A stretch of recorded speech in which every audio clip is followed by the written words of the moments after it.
आने वाले नव संवत्सर की आप सभी को हार्दिक शुभकामना।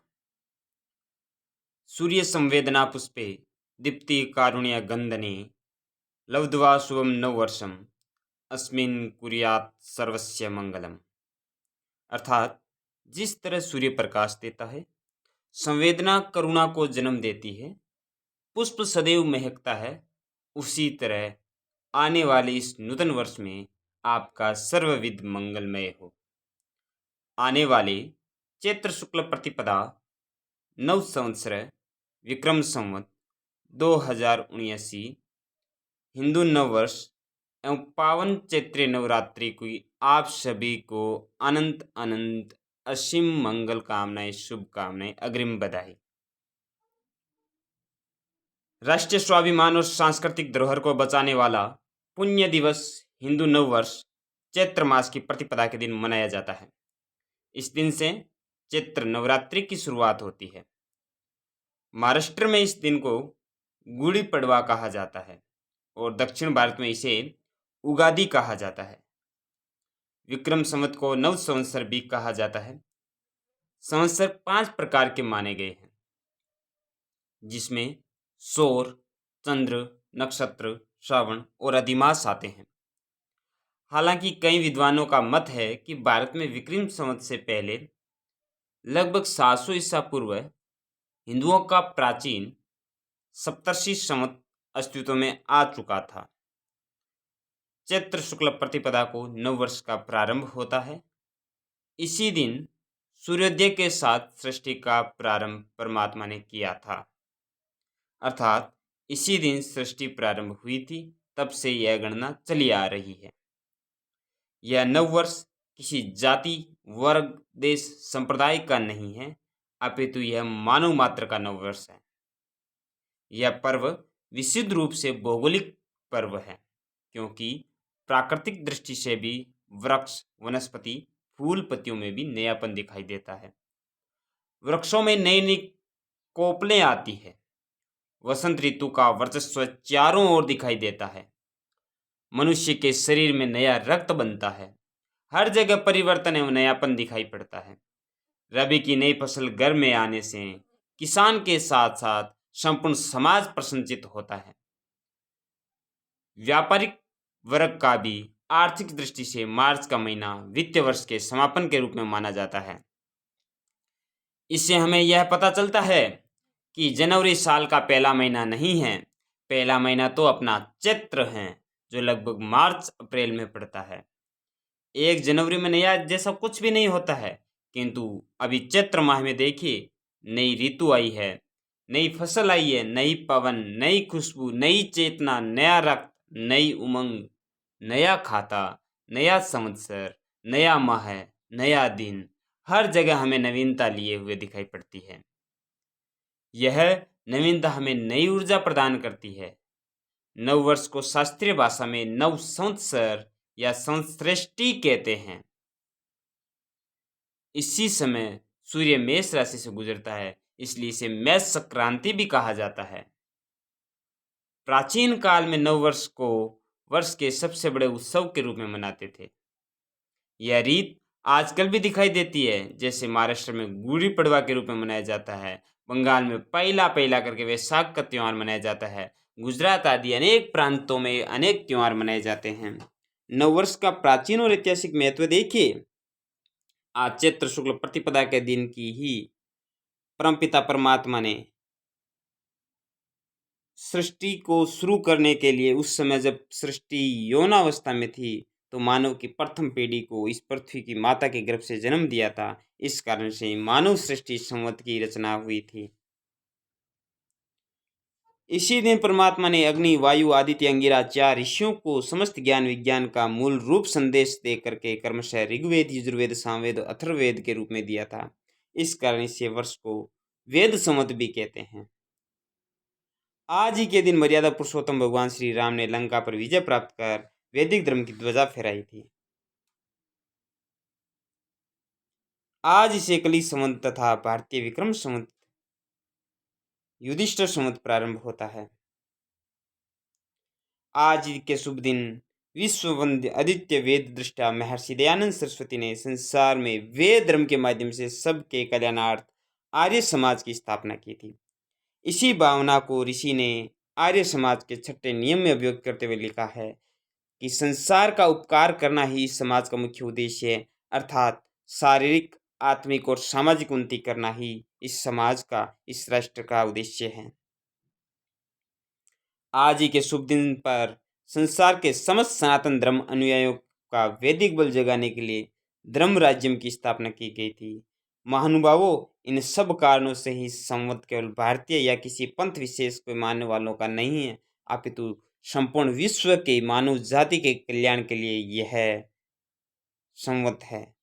आइए हम सार्वभौम संवत को निम्न प्रकार से उत्साहपूर्वक मनाएं। यह संवत मानव संवत है। इस कारण हम सब स्वयं को एक परमात्मा की संतान समझकर मानव मात्र से प्रेम करना सीखे। जन्मना ऊंच नीच की भावना, सांप्रदायिकता, भाषावाद, क्षेत्रीयता, संकीर्णता आदि भेदभाव को पाप मानकर विश्व बंधुत्व एवं प्राणी मात्र के प्रति मैत्री भाव जगाएं। अमानवीयता व दानवता का नाश तथा मानव की रक्षा का व्रत लें। आज वेद संवत भी प्रारंभ है। इस कारण हम सब अनेक मत पंथों के जाल से निकलकर संपूर्ण भूमंडल पर एक वेद धर्म को अपनाकर प्रभु कार्य के ही पथिक बने। हम भिन्न भिन्न समयों में मानव के चलाए पंथों के जाल में न फंसकर मानव को मानव से दूर न करें। जिस वेद धर्म का लगभग 2 अरब वर्ष से सुराज्य इस भूमंडल पर रहा है, उस समय संपूर्ण विश्व त्रिविध तापों से मुक्त होकर मानव सुखी, समृद्धि व आनंदित था। किसी मजहब का नाम मात्र तक नहीं था। इसलिए उस वैदिक युग को वापस लाने हेतु सर्वात्मना समर्पण का व्रत लें। स्मरण रहे, धर्म मानव मात्र का एक ही है, वह है वैदिक धर्म। हमें सभी को वैदिक धर्म अपनाना है, सभी को इसके लिए जागरूक करना है। सभी व्यक्तियों को हमें कहना है कि वैदिक धर्म अपनाइए, क्योंकि वैदिक धर्म के प्रतिपालक मर्यादा पुरुषोत्तम श्री राम की विजय दिवस पर हम आज उस महापुरुष की स्मृति में उनके आदर्शों को अपनाकर ईश्वर भक्त, आर्य संस्कृति के रक्षक, वेद भक्त, सच्चे वेद के गुरु भक्त, मित्र व भारतीय वत्सल, दुष्ट संहारक, वीर, साहसी, आर्य पुरुष व प्राणी मात्र के प्रिय बने। रावण की भोगवादी सभ्यता के पोषक ना बने। आज राष्ट्रीय संवत पर महाराज युधिष्ठिर, विक्रमादित्य आदि की स्मृति में अपने प्यारे आर्यवर्त भारत देश की एकता, अखंडता एवं समृद्धि की रक्षा का व्रत लें। राष्ट्रीय स्वाभिमान का संचार करते हुए देश की संपत्ति की सुरक्षा, संरक्षा के व्रती बने। जर्जरीभूत होते हुए जलते उजड़ते देश में ईमानदारी, प्राचीन सांस्कृतिक गौरव, सत्यनिष्ठा, देशभक्ति, कर्तव्यपरायणता व वीरता का संचार करें। आर्य समाज स्थापना दिवस होने के कारण कर्णवंतो विश्वमार्यम, वेद के आदेशानुसार सच्चे अर्थों में आर्य बने और संसार को आर्य बनाए, न कि नामधारी आर्य। आर्य शब्द का अर्थ क्या है? आर्य शब्द का अर्थ है सत्य, विज्ञान, न्याय से युक्त वैदिक अर्थात ईश्वरीय मर्यादाओं का पूर्ण पालक, सत्याग्रही, न्यायकारी, दयालु, निश्चल, परोपकारी, मानवतावादी व्यक्ति हो। इस दिवस पर हम ऐसा ही बनने का व्रत लें, तभी सच्चे अर्थों में हम आर्य यानी कि श्रेष्ठ मनुष्य कहलाने योग्य होंगे। आर्यत्व आत्मा व अंतःकरण का विषय है, न कि कथन मात्र का, केवल कहने मात्र का नहीं है। इसे आत्मा और अंतःकरण से समझना होगा। आधुनिक सभ्यता की अंधी दौड़ में समाज का एक वर्ग इस पुण्य दिवस को विस्मृत कर चुका है। आवश्यकता है इस दिन के इतिहास के बारे में जानकारी लेकर प्रेरणा लेने का कार्य करें। भारतीय संस्कृति की पहचान विक्रमी संवत्सर में है, न कि अंग्रेजी नववर्ष में। हमारा स्वाभिमान विक्रमी संवत्सर को मनाने से ही जागृत हो सकता है, न कि रात भर झूमकर 1 जनवरी की सुबह सो जाने से। इसका सशक्त उदाहरण पूर्व प्रधानमंत्री मोरारजी देसाई का यह कथन है, जिसमें उन्होंने 1 जनवरी को मिले शुभकामना संदेश के प्रत्युत्तर में कहा था कि मेरे देश का सम्मान वीर विक्रमी नव संवत्सर से है, 1 जनवरी वाली गुलामी की दास्तान से नहीं। क्या कहा था प्रधानमंत्री मोरारजी देसाई ने? कहा था कि मेरे देश का सम्मान वीर विक्रमी नव संवत्सर से है, 1 जनवरी गुलामी की दास्तान है। वर्ष प्रतिपदा भारतीय नववर्ष का प्राकृतिक महत्व क्या है? देखिएगा कि वसंत ऋतु का प्रारंभ वर्ष प्रतिपदा से ही होता है, जो उल्लास, उमंग, खुशी और चारों तरफ पुष्पों की सुगंध से भरी होती है। दूसरा कारण फसल पकने का प्रारंभ यानी किसान की मेहनत का फल मिलने का भी यह समय होता है। इसमें नक्षत्र शुभ स्थिति में होते हैं, अर्थात किसी भी कार्य को प्रारंभ करने के लिए यह शुभ मुहूर्त होता है। अतः हमारा नव वर्ष कई कारणों को समेटे हुए हैं। अंग्रेजी नव वर्ष न मनाकर भारतीय नव वर्ष हर्षोल्लास के साथ मनाएं और दूसरों को भी मनाने के लिए प्रेरित करें। आपने देखा होगा कि भारतवर्ष में इस समय देश विदेश में मूल अनेक संवतों का प्रचलन है, किंतु भारत के सांस्कृतिक इतिहास की दृष्टि से सर्वाधिक लोकप्रिय राष्ट्रीय संवत विक्रम संवत यदि कोई है तो यह अपना विक्रम संवत है। आज से 2078 वर्ष यानी कि 57 ईसा पूर्व में भारतवर्ष के प्रतापी राजा विक्रमादित्य ने देशवासियों को शंकों के अत्याचार और शासन से मुक्त किया था, और उसी विजय की स्मृति में चैत्र शुक्ल प्रतिपदा की तिथि से विक्रम संवत का भी आरंभ हुआ था। प्राचीन काल में नया संवत चलाने से पहले विजयी राजाओं को अपने राज्य में रहने वाले सभी लोगों को ऋण मुक्त करना आवश्यक होता था। इसलिए हमारे राजा विक्रमादित्य ने भी इस परंपरा का पालन करते हुए अपने राज्य में रहने वाले सभी नागरिकों का राजकोष से कर्ज चुकाया, और उसके बाद में चैत्र शुक्ल प्रतिपदा से मालवगण के नाम से नया संवत चलाया। भारतीय कालगणना के अनुसार वसंत ऋतु और चैत्र शुक्ल प्रतिपदा की तिथि अति प्राचीन काल से सृष्टि प्रक्रिया के भी पुण्य तिथि रही है। वसंत ऋतु में आने वाले वासंतिक नवरात्र का प्रारंभ भी सदा इसी पुण्यतिथि में होता है।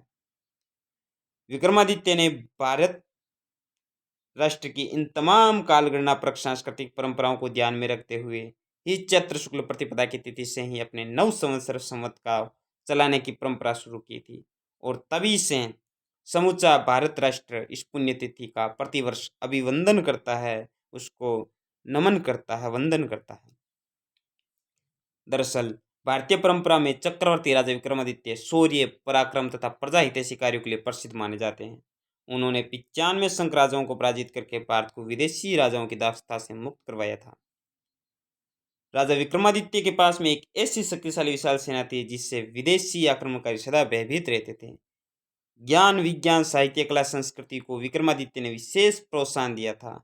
धन्वंतरी जैसे महान वैद्य, ब्राह्मीर जैसे महान ज्योतिषी और कालिदास जैसे महान साहित्यकार विक्रमादित्य की राज्यसभा में नवरत्नों के समान शोभा पाते थे।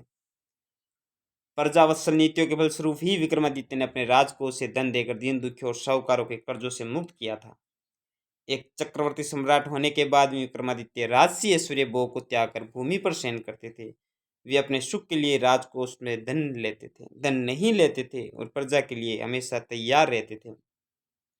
इन सभी बातों से निष्कर्ष रूप में हम यह पहुंचते हैं कि राष्ट्र की सांस्कृतिक पहचान पिछले 2000 वर्षों में अनेक देशी और विदेशी राजाओं ने अपनी साम्राज्यवादी आकांक्षाओं की तुष्टि करने तथा इस देश को राजनीतिक दृष्टि से पराधीन बनाने के प्रयोजन से अनेक संवतों को चलाया था। किंतु भारत राष्ट्र की सांस्कृतिक पहचान केवल विक्रमी संवत के साथ ही जुड़ी रही है। अंग्रेजी शिक्षा दीक्षा और पश्चिमी संस्कृति के प्रभाव के कारण आज भले ही सर्वत्र ईस्वी संवत का बोलबाला हो और भारतीय तिथि मासों की कालगणना से लोग अनभिज्ञ होते जा रहे हो, परंतु वास्तविकता यही भी है कि देश के सांस्कृतिक पर्व और उत्सव तथा राम, कृष्ण, बुद्ध, महावीर, शंकराचार्य, गुरु नानक, महर्षि दयानंद आदि महापुरुषों की जयंतियाँ आज भी भारतीय कालगणना के हिसाब से ही मनाई जाती है, ईस्वी संवत के अनुसार नहीं। नामकरण, मुंडन का शुभ मुहूर्त हो या विवाह आदि सामाजिक कार्यों का अनुष्ठान, ये सभी भारतीय पंचांग पद्धति के अनुसार ही किए जाते हैं, ईश्वरी संतिथि के अनुसार नहीं होते हैं। वर्ष प्रतिपदा अपना ये सभी का वर्ष प्रतिपदा, भारतीय नववर्ष फिर हुआ मंगलमय हर्ष, समय की चाल ये है महाकाल, भारतीय नववर्ष फिर हुआ मंगलमय हर्ष, समय की चाल ये है महाकाल, टूटा दुनिया का भ्रम जब हुआ सृष्टि का जन्म, टूटा दुनिया का भ्रम जब हुआ सृष्टि का जन्म, विक्रमादित्य का विक्रम, श्री राम का पराक्रम, धर्मों का प्रवर्तक, संघ के संस्थापक, काल चक्र के बीच में जो स्मरण रहे सदा, काल चक्र के बीच में जो स्मरण रहे सदा, वह है वर्ष प्रतिपदा, वह है वर्ष प्रतिपदा। एक बार पुनः आप सबको वर्ष प्रतिपदा की हार्दिक शुभकामना, बधाई। आप सभी इस वर्ष को बड़े उल्लास हर्षोल्लास के साथ में मनाएं। यही इन कामनाओं के साथ में जय हिंद, जय भारत। लगे रहिए हमारे साथ में, बने रहिए और आप भी सभी को शुभकामना संदेश भेजिए। आप भी सभी को इसके प्रकार से नव वर्ष की शुभकामना दीजिए। सभी को प्रेरित कीजिए कि अपना नव वर्ष चैत्र शुक्ल प्रतिपदा है, जबकि 1 जनवरी नहीं है। 1 जनवरी को केवल कैलेंडर बदलिए, संस्कृति को न बदलिए। जय हिंद, जय भारत।